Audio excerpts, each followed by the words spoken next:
Hi, இன்றைக்கி சிம்பிளான lunch menu தான். பச்சை பயிறு தான் கடைஞ்சேன். சரி, இதுக்கு தொட்டுக்கு ஏதாவது செய்யணுமே, வாழைக்காய் இருந்தது.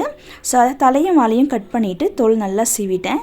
இதை சின்ன சின்ன க்யூப்ஸாக கட் பண்ணி எடுத்துகிட்டு தண்ணியில் சேர்த்துக்கணும். அப்போ தான் கருப்பாகாமல் இருக்கும். இப்போது ஒரு பேனில் எண்ணெய் சேர்த்துட்டு கடுகு, உளுத்தம்பருப்பு, கடலைப்பருப்பு, இது கூட நிறைய பெரிய சைஸ் இஞ்சி துருவி சேர்த்துக்கணும். அப்போ தான் கேஸ் ட்ரபிள் ப்ராப்ளம் வராமல் இருக்கும். இப்போ ஒரு பொடியை நறுக்கின வெங்காயம், 2 விதை நிற்கின வரமிளகாய், கருவேப்பிலை, கொஞ்சமாக மஞ்சத்தூள், சால்ட் இதெல்லாம் சேர்த்து நல்லா வதக்கிட்டு இது கூட கட் பண்ணி வச்சுருக்க வாழைக்காயும் சேர்த்து நல்லா மிக்ஸ் பண்ணிக்கணும்.